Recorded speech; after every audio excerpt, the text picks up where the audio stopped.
Hello everyone, welcome back. In this video we are going to see endomembrane system. उससे पहले let me tell you that what we studied till now. तो अब तक हमने cell theory, discoveries made in the field of cell, उसके अलावा difference between prokaryotic and eukaryotic cell, and finally nucleus. ये सारी चीज़ें हमने देख ली हैं. So if you haven't checked those videos out, must check them out. तो आज ऑफ कोर्स मैंने शायद पहले भी मोस्ट रिसेंटली जो वीडियो आया था उसके अंदर मैंने कहा था कि we will discuss endomembrane system in the upcoming video. So here we are. Endomembrane system 4 organelles ER, Golgi apparatus, vacuole and lysosome. ये 4 वो ऑर्गेनल्स हैं जो आपस में जिनके फंक्शन आपस में कोऑर्डिनेटेड होते हैं. फॉर एग्जांपल गोल्जी एपरेटस का फंक्शन डिपेंडेंट है ER में. ER से जब तक ER से प्रोटीन आएगा नहीं तो गोल्जी एपरेटस किसका मॉडिफिकेशन या पैकेजिंग करेगा. ठीक है, तो वो अभी आज हम लोग पढ़ने जा रहे हैं वही. उसके अलावा endomembrane system because these 4 are related to each other, I mean इनके function are related to each other, that's why this is a term used for all of them, that's endomembrane system. And इस diagram को जब आप पहली बार देखोगे probably आपको कुछ समझ में ना आए, पर वंस मैं एक बार एक्सप्लेन कर दूँ फिर आप जज कीजिएगा. एनीवेज शुरू करते हैं. सबसे पहले देखो हमने न्यूक्लियस को डिस्कस कर लिया, तो ये क्या है, एक क्रोमोसोम. आपको सब कुछ ये तो पता है, राइट. शुरू करते हैं. देखो सबसे पहले हमने एक यूकैरियोटिक सेल ले लिया, ठीक है. अब ये आ गया आपका न्यूक्लियस. न्यूक्लियस डबल मेम्ब्रेन होता है. ये है इसकी आउटर मेम्ब्रेन, इनर मेम्ब्रेन. इस स्पेस को पेरी न्यूक्लियर स्पेस कहते हैं. सब चीज़ें हमने देख ली न्यूक्लियस के बारे में, बट जस्ट रिविजन. उसके अलावा ये क्या है, जेनेटिक मटेरियल यानी कि DNA in the form of chromosome. अब न्यूक्लियर मेम्ब्रेन की ही एक्सटेंशन होती है ER यानी कि एंडोप्लाज्मिक रेटिकुलम. ठीक है, ये है आपकी एंडोप्लाज्मिक रेटिकुलम. ये एक ऑर्गेनल है जो अटैच होती है न्यूक्लियर मेम्ब्रेन से. ठीक है. अब मैंने आपसे पहले भी कहा था कि DNA के साथ पड़ा हुआ होता है RNA. ठीक है, यहाँ पे rRNA करके एक टाइप ऑफ RNA होता है जो कि एक ऑर्गेनल्स बनाता है प्रोटीन के साथ मिलके, उसे हम कहते हैं राइबोसोम. सही है. अब ये जो रेड कलर की मैंने आपको शो किए हैं ये राइबोसोम्स हैं. अब ये राइबोसोम्स न्यूक्लियस के अंदर बनते हैं, लेकिन जैसे ये बन जाते हैं ये बाहर आ जाते हैं न्यूक्लियस से. न्यूक्लियर मेम्ब्रेन के ऊपर होते हैं कुछ, बस ये स्कैटर्ड होता है. कोई फिक्स्ड पोजीशन नहीं है. They are scattered all over the ER as well. तो एक साइड पे एंडोप्लाज्मिक रेटिकुलम की ये राइबोसोम्स पड़े हुए होते हैं और एक साइड पे नहीं होते. ठीक है, जो देखो जो न्यूक्लियस के करीब है ना वहाँ पे तो सारे राइबोसोम्स होंगे, लेकिन देखो यहाँ पे नहीं है राइबोसोम्स, यहाँ पर है. तो ये वाली साइड क्या होगी, रफ़ होगी. इस पर कुछ है ही नहीं, बिल्कुल एकदम स्मूथ है ये. तो इसीलिए इसे कहते हैं, इस वाली साइड को कहते हैं rough endoplasmic reticulum, while this one is called smooth endoplasmic reticulum. उसके बाद राइबोसोम्स में क्या होता है, राइबोसोम को प्रोटीन फैक्ट्री कहा जाता है, क्योंकि ये वो जगह है जहाँ पर राइबोसोम मतलब प्रोटीन बनता है जहाँ पर. ठीक है, प्रोटीन देखो प्रोटीन कैसे बनता है, प्रोटीन बनता है RNA से. मैंने आपको पहले भी बताया था कि DNA से RNA बनता है, दैट्स ट्रांसक्रिप्शन. RNA से प्रोटीन बनता है, दैट्स ट्रांसलेशन. अब RNA से प्रोटीन बनेगा. RNA 3 तरीके का होता है, rRNA, mRNA और tRNA. ठीक है, rRNA क्या है, आपका राइबोसोम जहाँ पर प्रोटीन बनना है. एक जगह है राइबोसोम जहाँ पे प्रोटीन बनना है. राइबोसोम की एक स्पेशल बात है कि वो डबल मेम्ब्रेन ऑर्गेनल नहीं है, यानी कि प्रोकैरियोटिक सेल के अंदर भी राइबोसोम आपको मिलेगा. mRNA क्या होता है, मैसेंजर RNA, जो कि मैसेज लाता है, कोड लाता है in the form of codon DNA से, क्योंकि भाई बॉस तो DNA वही बताएगा कि प्रोटीन बनना कैसा है. ठीक है, और tRNA का काम होता है कि वो प्रोटीन बनाने के लिए क्या चाहिए होता है, अमाइनो एसिड, तो वो बेचारा अमाइनो एसिड ला के दे रहा होता है mRNA को, और फिर इस तरीके से अमाइनो एसिड लगते जाते हैं और इस तरीके से प्रोटीन की चेन बनती जाती है. तो ये होता है राइबोसोम के अंदर. खैर हमें पढ़ना है एंडोप्लाज्मिक रेटिकुलम. देखो एंडोप्लाज्मिक रेटिकुलम 2 टाइप्स के होते हैं, एक होता है रफ, एक होता है स्मूथ, ठीक है। अब रफ एंडोप्लाज्मिक रेटिकुलम के ऊपर क्या होता है, प्रोटीन बनता है, ठीक है। प्रोटीन कहाँ पे बनता है, राइबोसोम में बनता है, ठीक है, समझ लो। अब यहाँ पे प्रोटीन बन गया, राइबोसोम है, राइबोसोम ने प्रोटीन बनाया। अब एंडोप्लाज्मिक यानी कि RER का क्या फंक्शन है, मतलब प्रोटीन तो उसने नहीं बनाया ना, प्रोटीन नहीं बनाता RER, प्रोटीन को मॉडिफाई करना RER का काम होता है। प्रोटीन तो भाई राइबोसोम ने बनाया, ठीक है, प्रोटीन राइबोसोम बनाता है, नॉट RER। RER का function is little bit different from ribosomes function. I'm again and again repeating this statement because it's important, क्योंकि आपको पता होना चाहिए कि ये इन दोनों के फंक्शन में बहुत बड़ा डिफरेंस है। चलो, तो प्रोटीन बनाता है राइबोसोम, उसके बाद प्रोटीन जैसे बनता है तो वो आता है RER के पास। अब RER क्या करता है, उस प्रोटीन को थोड़ा सा मॉडिफाई करता है। मैंने यहाँ पे लिटिल लिखा हुआ है वो इसलिए क्योंकि थोड़ी सी मॉडिफिकेशन RER करता है, उसके बाद आगे जाके भी पढ़ेंगे, यहाँ पे ज़्यादा मॉडिफिकेशन होती है। तो यहाँ पे समझ लो कि थोड़ी सी मॉडिफिकेशन होती है प्रोटीन, यानी कि थोड़ा कोई भी और ग्रुप लग जाएगा प्रोटीन के साथ, ठीक है, थोड़ी सी मॉडिफिकेशन होती है प्रोटीन की। उसके बाद प्रोटीन ऐसे सैक लाइक स्ट्रक्चर, प्रोटीन खुद नहीं, मतलब प्रोटीन को बहुत सारे प्रोटोकॉल मिलता है और वो प्रोटीन जो है इस तरीके से सैक लाइक स्ट्रक्चर्स के अंदर, जिनको वेसिकल्स कहते हैं। अच्छा, मैंने यहाँ पे ल्यूमेन क्यों लिखा है, क्योंकि देखो कोई भी चीज़ हो उसका बीच वाला जो हिस्सा है उसे ल्यूमेन कहते हैं। हमने फोटोसिंथेसिस पढ़ा था, वहाँ पे हमने क्लोरोप्लास्ट पढ़ा था।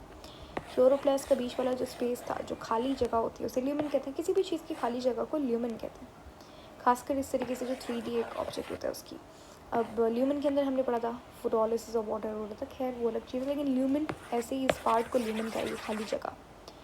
वापस आ जाते हैं, कहाँ पे थे हम लोग। अच्छा, प्रोटीन बन गया, प्रोटीन की मॉडिफिकेशन हो गई, RER ने कर दी, ठीक है। अभी तक हमने इसके बारे में पढ़ा ही नहीं है, इसका भाई अलग फंक्शन होता है, इसका प्रोटीन से कोई लेना देना नहीं होता। अब प्रोटीन जो है वो वेसिकल्स में क्लोज होके चला जाता है एक और ऑर्गेनल के पास, जो कि पड़ा हुआ होता है बिल्कुल RER के साइड में, ठीक है। इसे कहते हैं गोल्जी बॉडीज़। बॉडीज़ क्यों कहते हैं, बिकॉज गोल्जी एपरेटस एक ऐसा ऑर्गेनल जो कि इस तरीके से उसके 2-3 उसके पार्ट्स होते हैं, 2-3 नहीं, बहुत सारी गोल्जी बॉडीज़ भी हो सकती हैं, 2-3-4 दोनों। चलो, तो ये जो वेसिकल्स हैं प्रोटीन के, चलिए अब प्रोटीन के वेसिकल्स के अंदर प्रोटीन है। अब यहाँ से प्रोटीन निकल के आता है आपका गोल्जी एपरेटस के पास, ठीक है। गोल्जी एपरेटस का काम होता है प्रोटीन को मॉडिफाई करना और उसे पैकेज करना, यानी कि packaging and modification of protein is done by Golgi bodies, ठीक है। तो अगर आपको सवाल आएगा कि modification of protein is done by, तो आप ER करोगे या गोल्जी बॉडीज़, गोल्जी बॉडीज़, ठीक है। अच्छा, आप प्रोटीन समझ लो, पैकेज हो गया, मॉडिफिकेशन हो गया। कैसी होती है, देखो प्रोटीन है, उसके अंदर कार्बोहाइड्रेट ग्रुप लगा दो तो बन जाएगा ग्लाइकोप्रोटीन, लिपिड लगा दो लिपोप्रोटीन, इस तरीके से मॉडिफिकेशन होती है, सही है। अब ये प्रोटीन फिर से वेसिकल्स की शेप में आता है और फिर ये वेसिकल्स सेल से बाहर चले जाता है। कुछ प्रोटीन सेल के लिए, सेल खुद के लिए भी बनते हैं, ठीक है। तो असल में होता क्या है, देखो ये वाला जो बनेगा ना प्रोटीन, ये ज़्यादातर सेल के बाहर जाता है। जो प्रोटीन एंडोप्लाज्मिक रेटिकुलम पे पड़ा हुआ राइबोसोम बनाए, देखो राइबोसोम 2 तरीके का होता है। एक राइबोसोम कोई डिफरेंस नहीं है उनके स्ट्रक्चर में, जस्ट द लोकेशन का डिफरेंस होता है। अब यहाँ पे आप राइबोसोम देख रहे हो, ये ER के ऊपर है, तो इसे कहते हैं बाउंड राइबोसोम, इसे कहते हैं बाउंड क्योंकि ये ER के ऊपर लगा हुआ है। तो ये वो प्रोटीन बनाएगा जो कि सेल के बाहर जाएगा, ठीक है। तो ये इसने प्रोटीन बनाया, ये सेल के अब बाहर जाएगा वो प्रोटीन। लेकिन कुछ राइबोसोम फ्रीली भी पड़ा हुआ होता है साइटोप्लाज्म के अंदर, जिसे कहते हैं फ्री राइबोसोम। फ्री राइबोसोम वो प्रोटीन बनाता है जो कि साइटोप्लाज्म के अंदर ही काम आना है, बस इतनी सी बात, और कुछ नहीं। अच्छा, अब यहाँ पे कुछ टर्म्स लिखी गई हैं, मैं आपको ये एक्सप्लेन कर देती हूँ। जो गोल्जी बॉडीज़ होती हैं उनके 2 फेसेस होते हैं, नॉट ये वाला फेस नहीं, बट ये वाला फेस। अब जो फेस ये वाला हो कॉन्वेक्स शेप का, ठीक है, ये वाला फेस जो कि ऑपोजिट हो ER के, उसे कहते हैं सिस फेस। सिस फेस को एंट्रिंग फेस भी कहा जाता है, क्योंकि यहाँ पे क्या होता है, प्रोटीन एंटर करता है, ठीक है। सिस फेस ये कॉन्वेक्स होता है और एंट्रिंग फेस भी से कहा जाता है। क्वेश्चन आएगा कि सिस फेस कैसा होता है, कॉनकेव या कॉन्वेक्स, तो कॉन्वेक्स होता है। उसके बाद ये वाला जो एग्जिस्टिंग फेस होता है, ये वाला फेस, इसे कहते हैं trans face. Trans face concave होता है और एग्जिस्टिंग फेस होता है, ठीक है। तो ये हो गई हमारी डायग्राम। अब बात करेंगे स्मूथ एंडोप्लाज्मिक रेटिकुलम की। उससे पहले यहाँ पे आ जाइए, रफ एंडोप्लाज्मिक रेटिकुलम के फंक्शंस लिखे हुए हैं। रफ एंडोप्लाज्मिक रेटिकुलम क्या करता है, फॉर्मेशन ऑफ प्रोटीन, यानी कि राइबोसोम। रफ एंडोप्लाज्मिक रेटिकुलम के ऊपर पड़े हुए राइबोसोम जो है वहाँ पे प्रोटीन बनता है, तो इसलिए फॉर्मेशन ऑफ प्रोटीन्स। उसके बाद मॉडिफिकेशन ऑफ प्रोटीन करता है, लेकिन थोड़ी सी। ज़्यादा मॉडिफिकेशन कौन करेगा, गोल्जी बॉडीज़। उसके बाद रफ ER क्या करता है, उसी जो प्रोटीन बनता है उसे वेसिकल की फॉर्म में गोल्जी बॉडीज़ के पास लेके जाता है। तो ये थे फंक्शंस रफ ER के। अब बात करेंगे गोल्जी एपरेटस के, एंड देन फाइनली SER की। गोल्जी एपरेटस का काम होता है, ये पैकेजिंग करता है, मॉडिफिकेशन करता है प्रोटीन की, for example glycolipids and glycoproteins, और ये मॉडिफिकेशन ऑफ लिपिड्स भी करता है। यहाँ पे एक चीज़ जो मैंने आपको एक्सप्लेन अभी तक नहीं की, ये पूरी चीज़ मैंने आपको, एक भी चीज़ नहीं है जो मैंने छोड़ी हो, बट ये जो पार्ट था ये मैंने छोड़ दिया था। तो होता क्या है, स्मूथ ER का काम होता है, ये लिपिड बनाता है, स्टीरॉयड वगैरह, वो अभी यहाँ पे आई एक्सप्लेन। तो यहाँ पे क्या होता है, लिपिड बन रहा है। अब यहाँ पे जो लिपिड बना है, ये लिपिड जाता है गोल्जी बॉडी के पास, और गोल्जी बॉडीज़ लिपिड को भी मॉडिफाई करती हैं, ठीक है।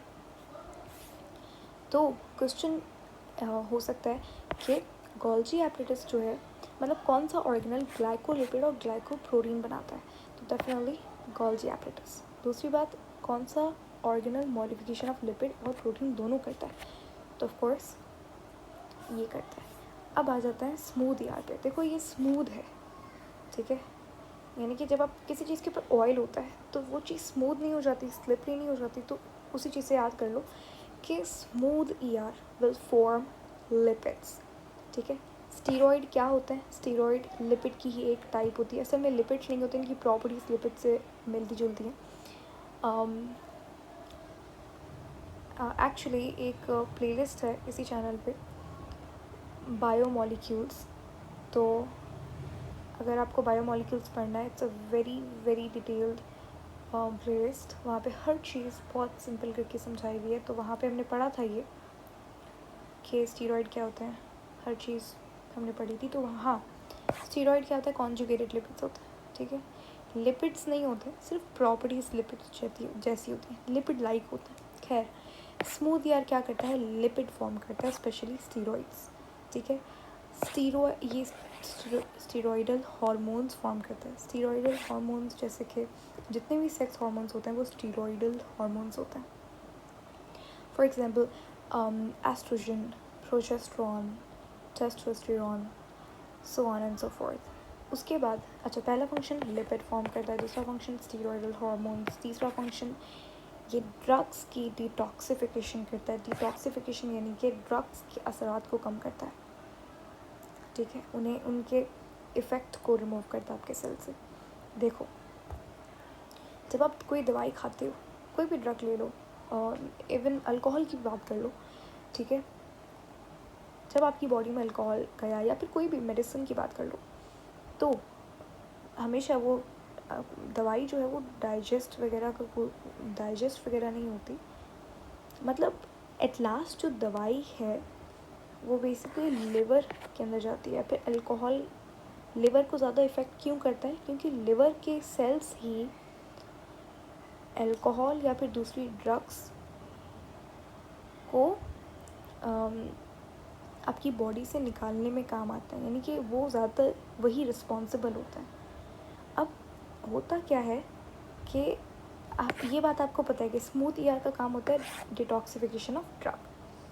अब क्वेश्चन आ सकता है कि लिवर का कौन सा ऑर्गेनल बहुत ज़्यादा एक्टिव है as compared to other organs.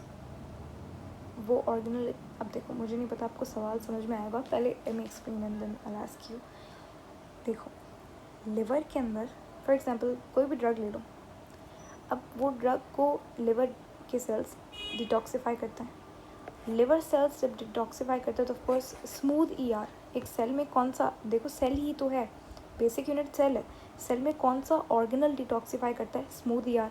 तो लिवर सेल्स के स्मूथ ईआर डेवलप्ड होते हैं, ठीक है, as compared to other organs S ER. तो इसीलिए लिवर सेल्स के एस ईआर ज़्यादा डेवलप्ड होते हैं, क्योंकि लिवर सेल्स ही डिटॉक्सिफाई करते हैं ड्रग्स को। ओके, लास्ट पॉइंट है storage of calcium ion. Smooth ER calcium ion को भी स्टोर करता है। कैल्शियम आयन बहुत इंपॉर्टेंट है आपकी बॉडी के लिए। अगर यू नो जो मसल होता है, मसल्स के अंदर कॉन्ट्रैक्शन और रिलैक्सेशन कैसे होती है। कॉन्ट्रैक्शन ऐसे होती है कि कैल्शियम आयन रिलीज़ होता है, रिलैक्सेशन होती है ऐसे होता है कुछ कि कॉन्ट्रैक्शन होती है, पहले कैल्शियम रिलीज़ होता है, उसके बाद फिर उस कैल्शियम की वजह से मैग्नीशियम या फिर पोटेशियम, इन दोनों में से एक रिलीज़ होता है। फिर रिलैक्सेशन के टाइम पे भी ऐसा ही होता है, पोटेशियम सोडियम, इन दोनों में से कोई एक। तो कैल्शियम बहुत इंपॉर्टेंट है आपकी बॉडी के कॉन्ट्रैक्शन एंड रिलैक्सेशन के लिए। तो इसीलिए स्मूथ ईआर बहुत काम की चीज़ है भाई, वो लिपिड भी बना रही है, हार्मोन्स भी बना रही है, और इतने इम्पॉर्टेंट हार्मोन्स। उसके बाद ड्रग्स की डिटॉक्सिफिकेशन कैल्शियम आयंस को भी स्टोर करती है।